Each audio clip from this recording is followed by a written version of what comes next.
Shalom Bapak Ibu, jumpa lagi kita di hari ini. Mari kita akan renungkan firman Tuhan, kita berdoa. Terima kasih Tuhan Yesus, kami boleh Engkau berikan lagi kesempatan ada di hari ini.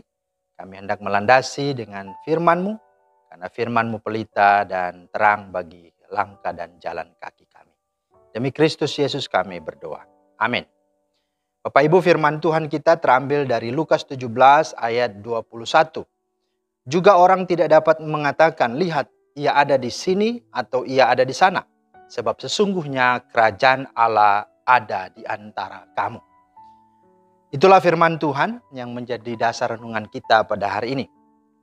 Tema kita adalah gereja ada menghadirkan kerajaan Allah.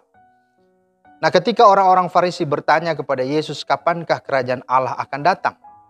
Yesus pun menjawab, kerajaan Allah datang tanpa tanda-tanda lahiriah. Di ayat 20. Apakah maksud Yesus menjawab demikian? Secara sederhana, Yesus ingin menyatakan bahwa saya berdiri di sini. Hal ini menunjukkan bahwa kerajaan Allah tidak mungkin diam di dalam orang-orang Farisi. Akan tetapi pada saat itu kerajaan Allah ada di tengah-tengah mereka. Karena Tuhan Yesus sedang berdiri di antara mereka. Artinya keberadaan Tuhan Yesus menyiratkan kekuasaan Tuhan yang tidak terbatas. Ini berarti di mana Yesus berada, disitulah kerajaan Allah itu berada. Dan harus diperhatikan bahwa penebusan Allah melalui Tuhan Yesus Kristus, putranya, telah membuat kita yang percaya kepadanya masuk ke dalam kerajaan Allah. Alkitab berkata, bagi Dia yang mengasihi kita dan yang telah melepaskan kita dari dosa oleh darahnya, dan yang telah membuat kita menjadi suatu kerajaan, menjadi imam-imam bagi Allah Bapanya. Bagi Dialah kemuliaan dan kuasa sampai selama-lamanya. Dalam Wahyu pasal 1, 5b-6. Sehingga dari pengertian ini menyatakan bahwa tidak hanya di mana Tuhan Yesus berada saja kerajaan Allah itu berada. Tetapi juga di mana gerejanya berada, kerajaan Allah itu juga berada.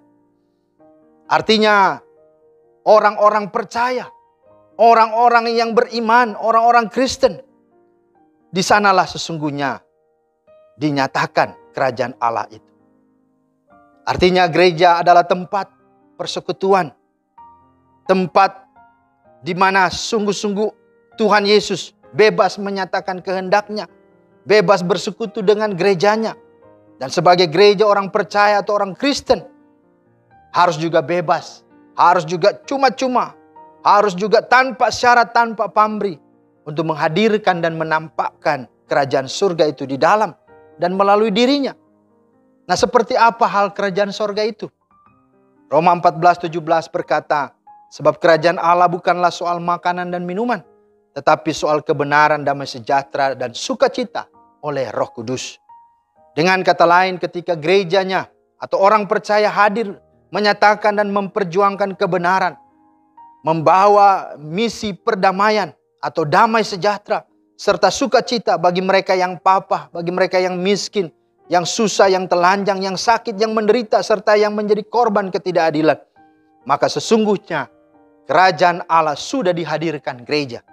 Ini paralel dengan doa Bapa kami yang selalu kita doakan. Datanglah kerajaanmu, jadilah kehendakmu di bumi seperti di sorga. Wah, sungguh mulia dan agung keberadaan saudara dan saya sebagai gereja, bukan?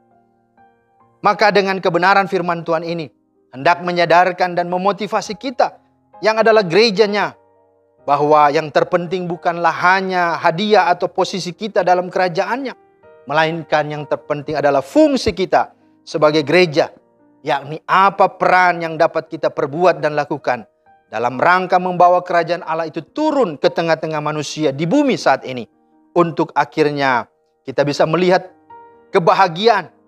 Karena kita bisa melihat mereka yang terhilang, diselamatkan, yang susah dihiburkan, yang sedih dikuatkan, yang berbeban berat diberi kelegaan, bahkan mendapatkan segala jalan keluar.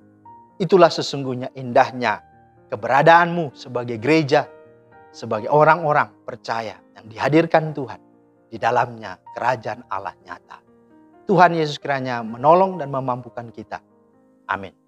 Terima kasih Tuhan atas firman-Mu, sudah menguatkan dan memotivasi kami lagi untuk boleh mengambil peran dan tugas kami di dalam dunia yang Tuhan percayakan untuk menghadirkan kerajaan Allah itu.